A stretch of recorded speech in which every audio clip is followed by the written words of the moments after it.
Hello दोस्तों, देखिए कि मैं एक मॉक टेस्ट लेके आया हूँ। एक नहीं, बहुत सारा मॉक टेस्ट लेकर आऊँगा जब तक एग्ज़ाम सीजल का हो रहा है तब तक। आप इस मॉक टेस्ट में अगर 80% भी एक्यूरेसी करते हैं तो आप समझ लीजिए कि सीजल एग्ज़ाम में आप 100% 100 to 10% आप सब क्वेश्चन को सॉल्व करके आएंगे। ये मेरी दावा है। आपको सभी प्रश्न का टाइप यहाँ से देखने को मिल जाएंगे। यहाँ से अगर रिवीजन करके जाते हैं तो आपका कल्याण पक्का होगा यहाँ से। हेलो दोस्तों, मैं सोनू, न्यू गाइडेंस क्लासेस में आपका स्वागत है। बोले तो एनजी क्लासेस में आपका स्वागत है। चलिए देखते हैं आज का पहला प्रश्न है 6 सेंटीमीटर त्रिज्या वाले गोले को पिघलाकर 2 सेंटीमीटर त्रिज्या वाले छोटे गोले बनाए जाए तो ऐसे गोले की संख्या क्या होगी। ऑप्शन ए है 27, ऑप्शन बी है 25, ऑप्शन सी है 36 सेंटीमीटर 36, ऑप्शन डी है 24। इसका आंसर क्या होगा? देखिए इसको कैसे बनाना है। एक बड़ा सा गोला है, उसे छोटा छोटा गोला बनाना है उससे 2 सेंटीमीटर वाला। तो कितना गोला होगा? तो बताइए, ये गोला है बड़ा वाला गोला, इसमें छोटा गोला बनाए तो भाग देना पड़ेगा। इस गोले के आयतन से एक गोले के आयतन से भाग देंगे तो पता लग जाएगा संख्या कितना है। चलिए देते हैं। अगर आप जानते हैं गोला का फॉर्मूला क्या होता है आयतन का, 4/3 पाई आर क्यू होता है। तो इसमें भी 4/3 पाई आर क्यू होगा। तो पाई कैंसिल हो जाएगा, हमेशा 4/3 कैंसिल हो जाएगा। आप याद रखिए, इस प्रकार का जब भी क्वेश्चन आएगा एग्जाम में, सीजल का एग्जाम सामने है, उसमें आपके एग्जाम में आ रहा है क्वेश्चन इस टाइप का, तो आप सीधे इसका 6 सेंटीमीटर बड़ा वाला है तो 6 का क्यू कितना 216 और 2 का क्यू छोटा वाला क्यू कितना हुआ 8। इससे भाग देंगे तो कितना बार में कट जाएगा 27 बार में। इसका आंसर डायरेक्ट आप लगा सकते हैं 27। इसको आप झमेला नहीं याद कीजिएगा। जब भी क्वेश्चन आएगा तो आप सीधे याद कीजिएगा कि क्यू का त्रिज्या, बड़े वाले त्रिज्या का क्यू कर देना और छोटे वाले का त्रिज्या क्यू कर देना, उसका आंसर 27 होगा।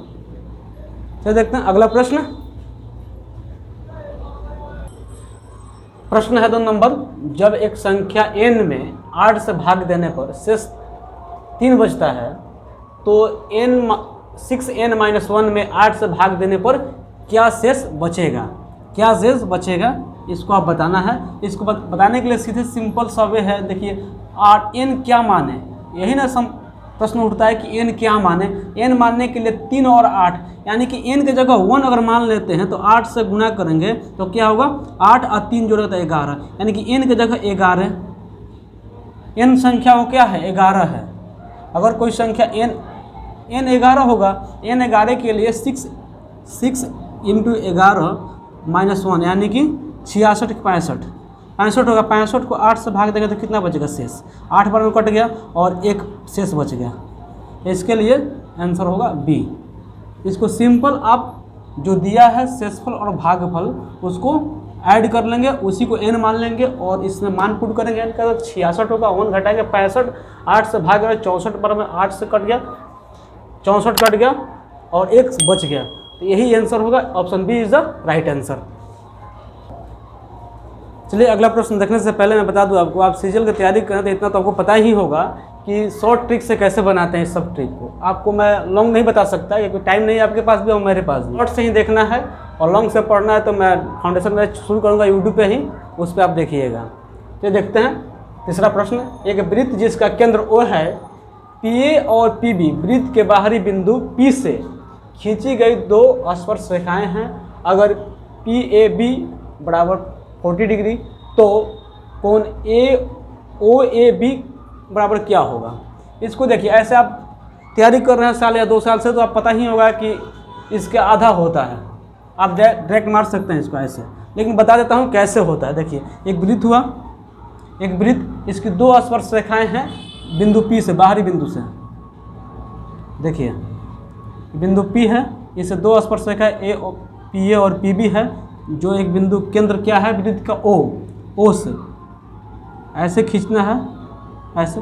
देखिए कौन सा मान दे रहा है APB यानी इसको दिया है 40 डिग्री। तो चक्रीय चतुर्भुज से क्या होता है? चक्रीय चतुर्भुज से इसका मान क्या होगा 140 होगा 140। अब इसको भूल जाना है, 140 को भूल जाइए। अब इसको देखिए, यहाँ से एक पाई यहाँ से क्रिएट किए हैं, कंट्रैक्शन थोड़ा सा करेंगे इसमें खींच दिए, A और B को मिला दिए। अब ए और बी को मिलाएं तो एक त्रिभुज दिखाई दे रहा है, समद्विबाहु त्रिभुज। ये त्रिज्या है, समद्विबाहु त्रिभुज क्यों बोले, त्रिज्या है, ये त्रिज्या है, समझ पा रहे हैं आप लोग, ये त्रिज्या है। अब यहाँ से रेखा जब यहाँ से जब रेखा खींचे तो क्या बन गया, एक त्रिभुज का निर्माण हो गया, जो एक केंद्र ओ है, ए O B, O A B दिखाई दे रहा है आपको स्पष्ट, आप देख पा रहे हैं यहाँ ए ओ बी, तो ए ओ बी हो गया। तो ये देखिए किसी भी त्रिभुज का तीनों कोनों का योग क्या होता है, 180 डिग्री, 140 ओ का मान हो गया, तो बचा कितना, ये दोनों कोनों का मान, कोण ए और कोण बी का मान कितना बचा, कितना बचा जी, 40, 140 सही हो गया, 40 और बचा, ये दोनों का मान 40 है। देखिए ये समद्विबाहु त्रिभुज के, तो इसके सामने का यह कोण और इसके सामने का यह कोण बराबर होगा, तो बराबर होगा तो 20 को 40 को बराबर भागों में बांटेंगे तो कैसे होगा, 2 भागों में, तो 20 होगा। इसलिए कोण ए बोले तो चाहे बी बोले तो इसका ही मान बोले आपसे या इसका बोले, हमेशा 20 ही होगा, 20 नहीं, हमेशा 20 नहीं होगा, लेकिन इसके आधा होगा। बाह्य बिंदु, ये बिंदु है P, इससे आधा मान होगा इसका, आप याद रखेंगे, इसलिए b is the right answer. देखिए अगला प्रश्न है, एक समबाहु त्रिभुज के परिवृत्त की त्रिज्या की है, की त्रिज्या 8 सेंटीमीटर है, तो इस त्रिभुज के अंतःवृत्त की त्रिज्या क्या है। क्वेश्चन बोल रहा है, एक समबाहु त्रिभुज की परिवृत्त की त्रिज्या 8 सेंटीमीटर है, तो इस त्रिभुज के अंतःवृत्त की त्रिज्या क्या है। मतलब देखिए आप इस प्रश्न को पहले हल कीजिए, आप कितना जल्द से जल्द इसको हल कर देते हैं, उसके बाद ही मेरा सॉल्यूशन देखें, उससे आपको बहुत ज़्यादा बेनिफिट होगा। देखिए इसको कैसे बताते हैं, आप एक हमेशा याद रखिएगा कि परिवृत्त की त्रिज्या, अगर एक ही वृत्त में परिवृत्त की त्रिज्या पूछ दो, परिवृत्त की त्रिज्या और अंतःवृत्त की त्रिज्या, अंतःवृत्त की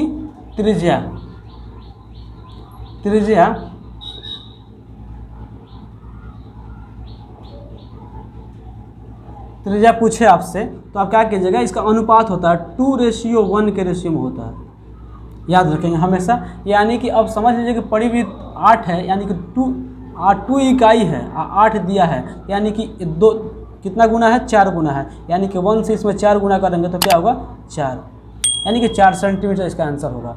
आप समझ लीजिए इसका परिवृत्त का फॉर्मूला भी होता है R बराबर फॉर्मूला होता है A, यानी कि समबाहु त्रिभुज की भुजा बटा क्या होता है, √2, याद रखें हमेशा, √2। और उसके बाद होता है, इसमें होता है अंतःवृत्त का होता है, अंतःवृत्त का हो जाएगा A/2√2, 2√2, सॉरी यहाँ 3 होगा, 3 होगा, इसलिए आप देख सकते हैं रेशियो क्या है इसका। देखिए इस 2 से 2 कैंसिल हो जाएगा, 2 बचा, यानी कि अंतःवृत्त में 2 बटा में है, यानी कि परिवृत्त में 2 चला जाएगा इधर, यानी कि 2:1 होगा। आप याद रखें इसको कि 4 इसका आंसर होगा। यदि x + 1/x 5 है, तब x³ + 1/x³ का मान क्या है। मतलब मान क्या है, ऑप्शन दिया है, ऑप्शन ए है 110, ऑप्शन बी है 130, ऑप्शन सी है 125, ऑप्शन डी है 145।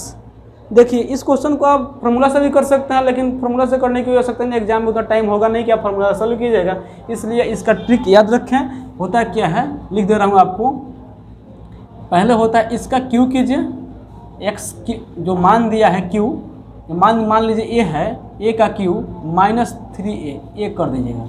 हमेशा याद रखिएगा कि इसका फार्मूला ये होता है, क्यू किया जाएगा 125, अब 5 × 15 होगा, 15 घटाएंगे तो क्या होगा, 110, 110 इज द राइट आंसर। इसका ऑप्शन ए सही हुआ।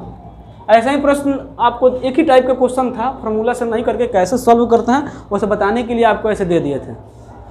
आप देखिए इसको कैसे बनाइएगा, आप x + y + z बराबर दिया है 19 और दिया है x² + y² + z² बराबर 133, और यहाँ दिया है कंडीशन एक दिया है कि xz बराबर xz मतलब इंटू में है बराबर y² है, तो x और z और x के बीच का अंतर बताएं। एक बार और क्वेश्चन को रिपीट करते हैं, सुनिए। x + वाई प्लस जेड बराबर 19, x square plus y square plus z square बराबर 133 और z x plus y square z x बराबर वाई स्क्वायर है तो जेड और एक्स के बीच का अंतर बताएं।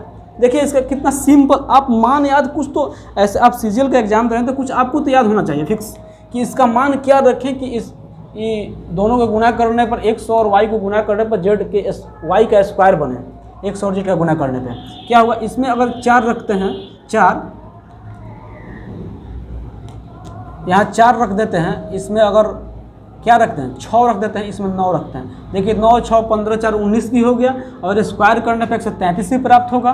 और देखिए x क्या है 4, वाई जेड क्या है 9, 9 चौका 36 यानी कि 6 का स्क्वायर 36 दोनों बराबर हुआ। इस तीनों मान को सेटिस्फाइड कर रहा है। इसका अंतर क्या होगा, इसका अंतर दिख रहा है आपको, यानी कि 4 और 9 का अंतर 5, इसलिए इसका option b is the right answer, इसका 5 ही होगा। देखिए शॉर्ट ट्रिक है, आपको फाउंडेशन पढ़ना है तो कमेंट बॉक्स में बताएं, मैं यूट्यूब पे सबका क्लास लेकर अलजेब्रा से लेकर अर्थमेटिक्स सब बताऊंगा आपको, आप निश्चिंत रहें। 7वां प्रश्न है ए बी और सी की दक्षता का अनुपात 2:5:3 है। एक साथ काम करने पे वे तीनों उसे 27 दिनों में पूरा कर सकते हैं। बी और सी दोनों मिलकर उस काम का 4/9 हिस्से को कितने दिन में पूरा करेंगे। आप प्रश्न को देखें, आप हल करें, आंसर बताएं। आपका स्कोर अगर 100% होता है तो सही है और बढ़िया, अगर 80% भी करते हैं तो दावा करते हैं कि आप एग्ज़ाम में बढ़िया करेंगे। देखिए इसको बनाते कैसे हैं। ए और बी का दक्षताओं का अनुपात दे दिया, सिंपल है, दक्षता का अनुपात तो निकालना नहीं है, अनुपात दे दिया है। तो क्या दिया है 2 3 5 5 10 दिया है, यानी कि 27 दिन में अगर 10 के रेशियो से 3 आदमी काम करता है तो काम टोटल कितना हुआ 270 पीस, 270 यूनिट काम हो गया। बी और सी मिलकर काम करते हैं, यानी बी और सी मतलब 8, इसका 5 है और इसका 3 है, यानी कि 8 मिलकर काम करना है। 8 मिलकर काम करते हैं, बी और सी 8 यूनिट काम करते हैं। कितना काम करना है 4/9 हिस्सा काम करना है। सिंपल वे है इसका, 27 से काट देंगे, 30 बार में कट गया, 4 दूना के 8, 15 दूना के 30, यानी कि बी इसका आंसर होगा। आप समझ रहे इस बात को कैसे निकाले। 27 तो दिया है डे और इफिशिएंसी टोटल मिलकर कितना हुआ 10 और टोटल काम का 4/9 बी और सी मिलकर करते हैं तो बी और सी का इफिशिएंसी कितना है 8। समझ रहे बात को, तो इसका कितना आंसर हुआ, option b is the right answer. 15 दिनों में दोनों मिलकर इस काम के 4/9 हिस्से कर सकते हैं। अगर वीडियो अच्छा लग रहा है तो सबके पास शेयर करें, सबको भला आप सोचें, सबके बारे में सोचें, सबका विकास सबका साथ, सबका साथ सबका विकास, जो भी हो। चलिए देखते हैं अगला प्रश्न। 8 नंबर प्रश्न है 3 संख्याओं में से किन्हीं 2 का औसत तीसरे से जोड़ दिया जाए तो 168, 174 और तथा 180 आता है, तो संख्या का औसत क्या है। तीनों संख्या का औसत पूछ रहा है आपसे। 3 संख्या का औसत यानी कि संख्या क्या मान लीजिए ए, बी और सी मान लीजिए। 2 के औसत में अगर सी को जोड़ दिया जाए, यानी कि तीसरी संख्या सी को जोड़ दिया जाए तो क्या प्राप्त होता है 168 प्राप्त होता है। अगर बी और सी के औसत में ए को जोड़ दिया जाए तो क्या प्राप्त होता है 174 और सी प्लस ए के औसत में, यानी तीसरे संख्या प्रथम संख्या के औसत में बी को जोड़ दिया जाए दूसरे संख्या को तो क्या प्राप्त होता है 180। अब सबको जोड़िएगा आप तो प्राप्त होगा कि 4 A plus B plus C by 2, यानी यहाँ प्राप्त होगा 522। जोड़िएगा तो 522 आएगा। 8 4 12 2, हाँ 822 ठीक है। इसको काट लिए 2 बार में, 2 से काट लिए 2, या भाग में जाएगा ए प्लस बी प्लस सी का मान क्या होगा 522 अब बटा 2, इसको काटेंगे तो 261 और औसत पूछ रहा है। औसत यानी कि 3 संख्या के योग्य आ गया 261, तो योग्य औसत क्या होता है टोटल संख्याओं का योग्य बटा टोटल संख्या का कितना संख्या उससे भाग दे देते हैं, तो 261 3 से भाग दे देते हैं। 8 3 का 24, 8 7 3 का 21 यानी 87। यानी कि option b is the right answer, 87 इसका आंसर होगा। समझ रहे हैं आप? कोई दिक्कत? चलिए देखते हैं अगला प्रश्न 9 नंबर। ABC एक चक्रीय चतुर्भुज है जिसमें कोण ए का मान 67 और कोण बी का मान 92 दिया है, 92 डिग्री। तो कोण सी और कोण डी का अंतर क्या होगा? कितना सिंपल क्वेश्चन है, एकदम बिल्कुल ही सिंपल है। इसको तो आपको सॉल्व करना ही आता होगा। देखिए चक्रीय चतुर्भुज, मान लीजिए कि चक्रीय चतुर्भुज है। सपोज दैट चक्रीय चतुर्भुज ए है, बी है, सी है और डी है। आप जानते हैं किसी भी चक्रीय चतुर्भुज के आमने सामने कोणों का योग 180 डिग्री होता है। यानी कि कोण ए बराबर कोण क्या होगा? कोण ए प्लस कोण सी 180 होगा। और वैसे ही कोण बी प्लस कोण डी का मान क्या होगा? 180। जब दोनों का मान 180 है तो हम इसको बराबर में लिख सकते हैं। यानी कि कोण ए प्लस कोण बी कोण सी बराबर कोण बी प्लस कोण डी, दोनों बराबर होगा। इसका मान दिया है कितना? 67। अब कोण बी का मान दिया है 92, तो 92 को इधर लाएंगे बराबर के इधर, तो माइनस में होगा। यानी कि इसको ही पहले इसको चेंज कर लेते हैं, इसको बी लिख देते हैं 92 अब माइनस 67, कोण सी माइनस कोण डी लिख देते हैं। कोई दिक्कत? डी को इधर लाए माइनस में आ गया, इसको इधर भेज दिए माइनस में चला गया, इस बराबर का चिन्ह दे देंगे यहाँ पे। अब अंतर तो दिख ही रहा है, यही पूछ रहा है कोण सी और डी का अंतर। तो कोण सी माइनस कोण डी आ गया, इसको घटाएंगे तो क्या होगा? 25 डिग्री। यानी कि option D is the right answer. कितना सिंपल था जी। देखिए 10 नंबर प्रश्न देखते हैं। यदि 8x³ minus 27y³ divided 2x minus 3y equal to ax² plus bxy plus cy² है, तो 2a plus b minus c का मान है।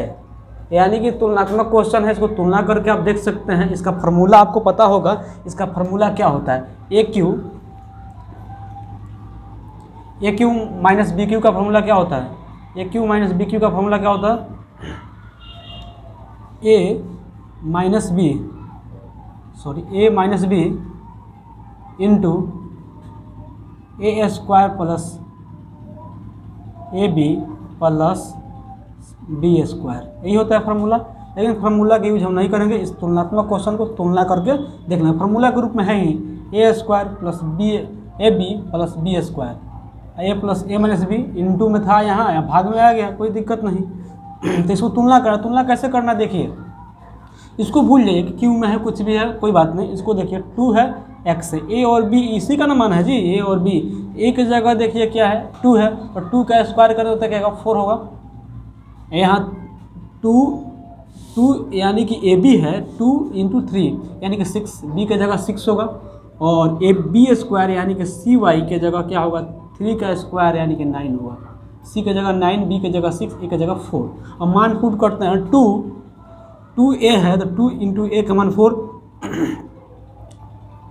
प्लस b की जगह 6 है माइनस 9, 8 दूना का 8 प्लस 6 माइनस 9 यानी कि 14 नहीं 5, 14 माइनस 9 यानी कि 5। ए इज द राइट आंसर। ए इसका आंसर होगा। वीडियो अच्छा लगे तो लाइक अवश्य कीजिएगा, और चैनल पर नए हैं तो सब्सक्राइब अवश्य कर दीजिएगा।